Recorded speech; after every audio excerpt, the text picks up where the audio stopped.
নমস্কার বন্ধুরা, অপুর পাকশালায় আপনাদের সকলকে স্বাগত জানাই। আজ আমি আপনাদের জন্য আবারও একটা রেসিপি নিয়ে হাজির হলাম। আর সামনেই সরস্বতী পুজো, আর সরস্বতী পুজো মানেই লুচি আলুর দম, এটা তো স্পেশাল হবেই। তাই আমি আজকে আপনাদের জন্য সম্পূর্ণ নিরামিষ পদ্ধতিতে লুচি এবং আলুর দম তৈরি করে দেখাবো। তো চলুন রেসিপিটা দেখে নেওয়া যাক। আমি এখানে গ্যাসে কড়াই বসিয়ে দেব। এরপর আমি প্রয়োজন মতো জল দিয়ে আলুগুলো সিদ্ধ করে নেব। আমি এখানে ছোট ছোট গোটা আলু নিয়েছি। এই আলুগুলো আমি একটু লবণ দিয়ে সিদ্ধ করে নেব। লবণ দেওয়ার পর আমি এটা ঢাকা দিয়ে কিছুক্ষণ সিদ্ধ হতে দেব। আলুটা সিদ্ধ হোক, আমি অন্যদিকে ময়দাটা মেখে নেব। তার জন্য আমি প্রথমেই ময়দাটা চেলে নিয়েছি। এরপর ময়দায় আমি 3 চামচ মতো, ছোটো চামচের 3 চামচ সাদা তেল দিয়ে দেব। তারপর এটা আমি ভালো করে মেখে নেব। আর ময়দাটা ভালোভাবে ময়ান দেওয়া হয়েছে কি দেখুন, এরকম একটা ডেলা করে ভাঙলে আপনি বুঝতে পারবেন। এরপর আমি জল দিয়ে এটা ভালোভাবে মেখে নেব।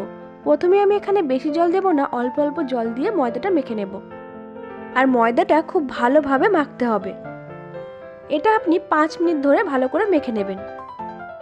ময়দাটা কিছুক্ষণ মাখার পর এর মধ্যে আমি অল্প পরিমাণ তেল দিয়ে ভালোভাবে গায়ে লাগিয়ে নেব। তারপর এটা আমি আবারও কিছুক্ষণ মেখে নেব। ময়দা মাখার সময় খেয়াল রাখবেন ময়দাটা যেন খুব শক্ত বা খুব নরম না হয়। এরপর আমি এটা ঢাকা দিয়ে রেখে দেব।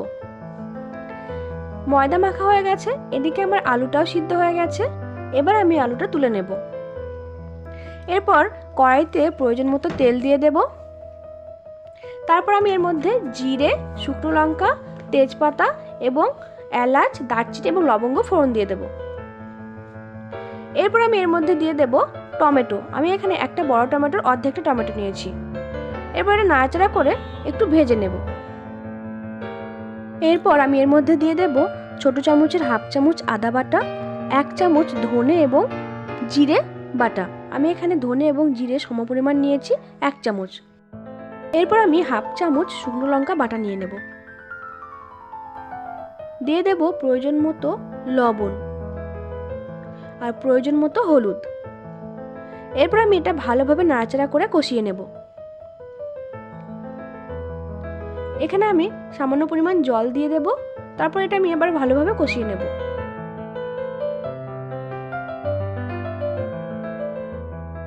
মশলাটা কষানো হয়ে গেলে, তেল ছাড়া ছাড়া হয়ে গেলে আমি এর মধ্যে দিয়ে দেব ছোট চামচের 1 চামচ পোস্ত বাটা আর দিয়ে দেব সামান্য পরিমাণ চিনি।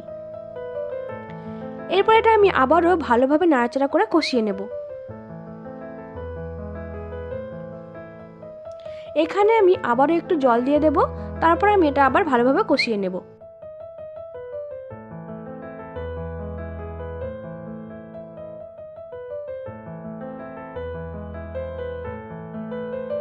দেখুন এখানে আমার মশলাটা প্রায় কষানো হয়ে গেছে।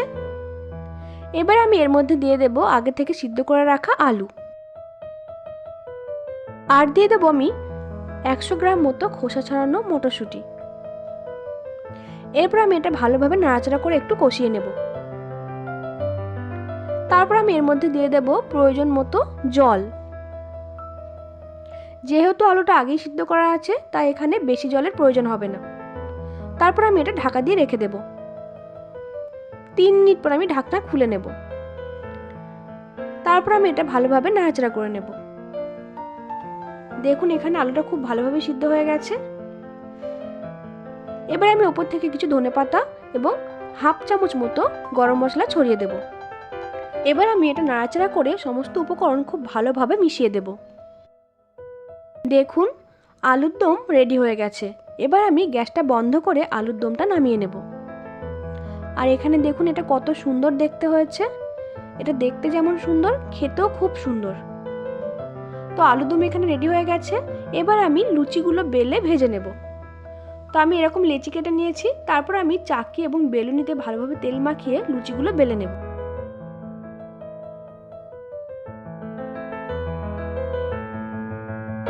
দেখুন এখানে আমার লুচিগুলো বেলা হয়ে গেছে।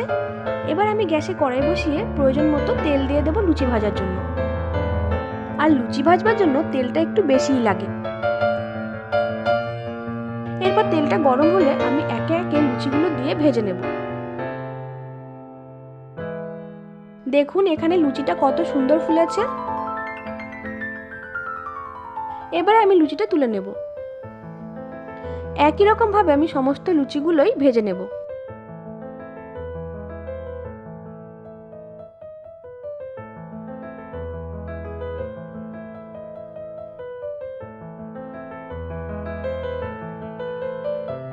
দেখুন এখানে প্রত্যেকটা লুচি কত সুন্দর ফুলছে।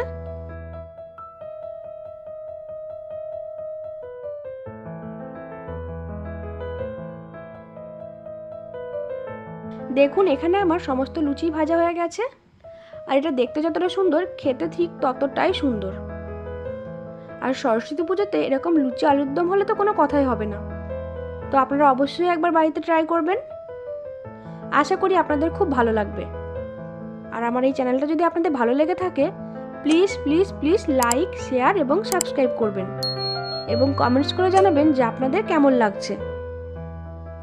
ধন্যবাদ।